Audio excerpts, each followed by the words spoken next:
Who would have thought that throwing a pie tin would one day lead to peaceful relations and interactions between children across the Middle East?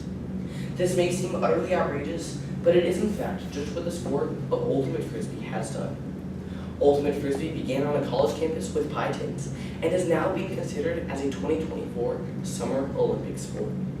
This sport, with its humble beginnings, has reached worldwide fame on account of its unique playstyle, one that places value in character, leadership, humility, diligence, fair play, and attitude.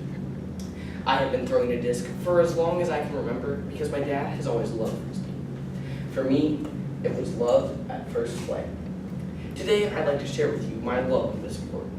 We'll take a look at the history of Frisbee, the unique aspects, and the spirit of the game. In 1940, Walter Frederick Morrison invented what is now known as the Frisbee disc. Nowadays, you can buy Frisbees with all sorts of different designs on them. As you can see, there's a unicorn here, and my favorite, a narwhal Frisbee. But in its original form, it was the poodle platter, sold only in blue and with what Walter called vanes. These 6 ridges, each starting at the outside of the disc and curving into the middle, helped with stability, but made the disc only able to spin one direction. So in 1951, Walter changed the design to be more functional and fun. He removed those vanes and added the ridges that even now circle near the edge of every Frisbee. This second prototype is what served as Waymo's Pluto platter. At the time, Rich Kinnear and A.K. Mellon were new college graduates who had a business making toy slingshots and hula hoops. As they strolled across the Southern California beaches, they noticed that the Pluto platter was everywhere. In 1955, Kinnear and Mellon made a proposition to Walter Frederick Morrison and bought the rights to the Pluto platter. At first, when these owners of Waymo started selling the Pluto platter nationwide, it wasn't as popular as it was on the California beaches. The entrepreneurs soon made a trip to the Ivy League schools and discovered that the students at Yale had been playing what they called Frisbee for about 60 years.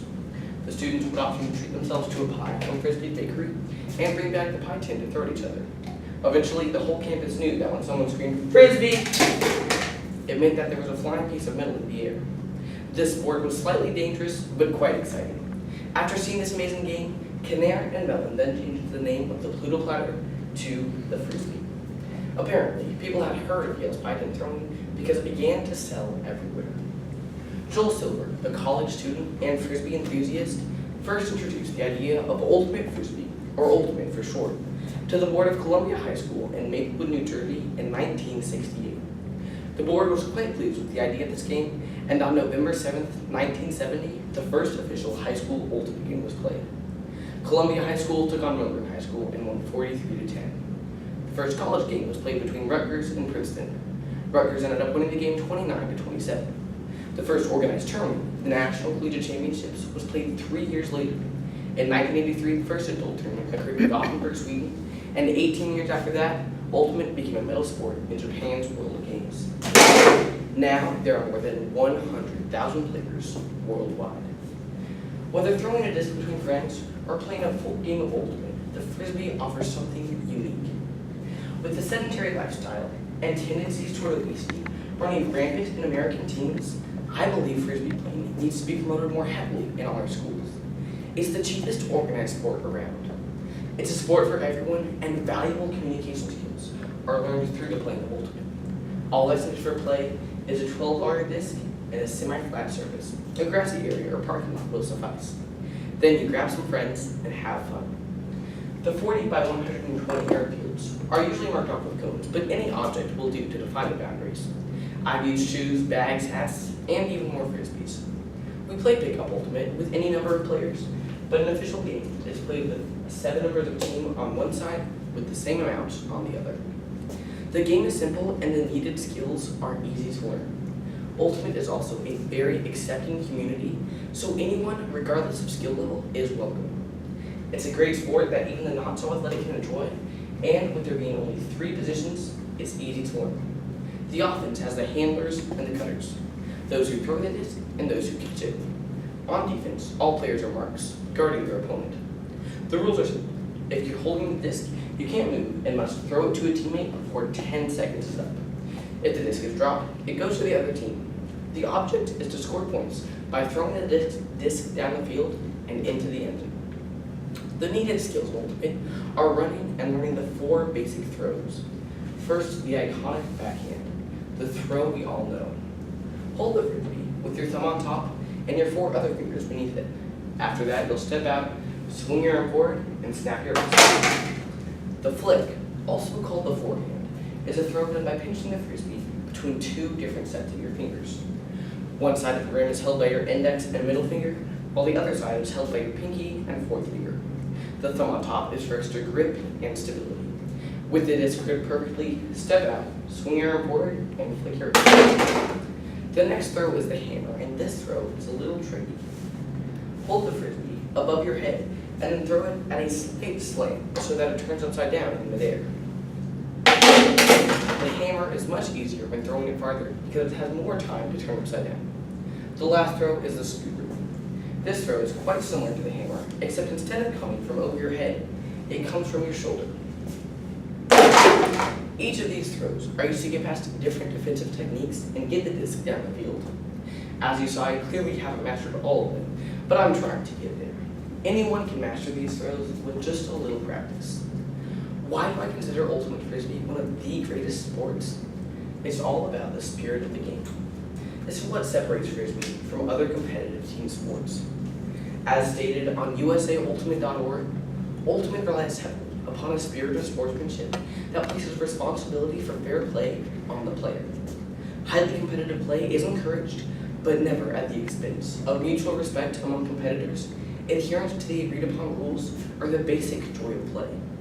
For over 30 years, Ultimate has flourished, reaching a highly competitive level without the use of referees. In Ultimate, the honor system works. Sure, human nature rears its ugly head from time to time, just as in any sport, just as in life.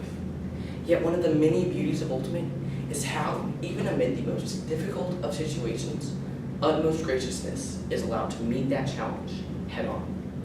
Through this balance, Ultimate players are free to demonstrate the most honorable and the most joyous sides of human nature in sport. Communication can be difficult in our world today, but Ultimate is helping people of all ages learn how to communicate during tough situations. The organization, known as Ultimate Peace, has been helping youth around the world. Ultimately, their mission is to build bridges of friendship, trust, and leadership between youth who live in communities divided by conflict.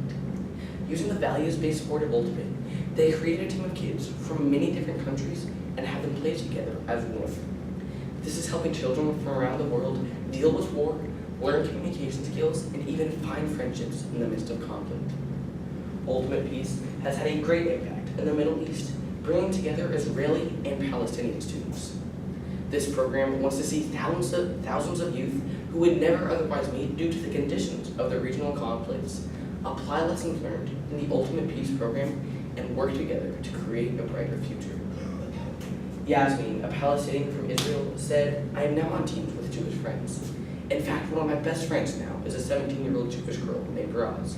She is from a Jewish city, and we are very close." Ultimate Peace is creating a loving Middle Eastern environment for students like Yasmin. It's pulling people together and teaching them how to love their neighbor. The spirit of the game further sets Ultimate apart. I play for a team in Lakewood, Colorado, and it has been one of the best experiences of my life. I have not only been pushed to become a better Ultimate player, but also a better person. Every one of the members on my team understands the spirit of the game and plays accordingly. In addition to the on-field communication we have with each other, at the end of every game, we'll huddle with our opponents and compliment each other on good plays and sportsmanship. Hopefully, you'll see some of us in the 2024 Summer Olympics. Today, we have looked at the history of Frisbee, learned about the many unique aspects this game has, and gained an understanding of the spirit of the game. I hope I have shown you that Ultimate Frisbee is an awesome, inspiring, inexpensive, and absolutely life-changing sport. Will you join me in promoting this sport that impacts the world for the better? It might just be love at first sight for you too.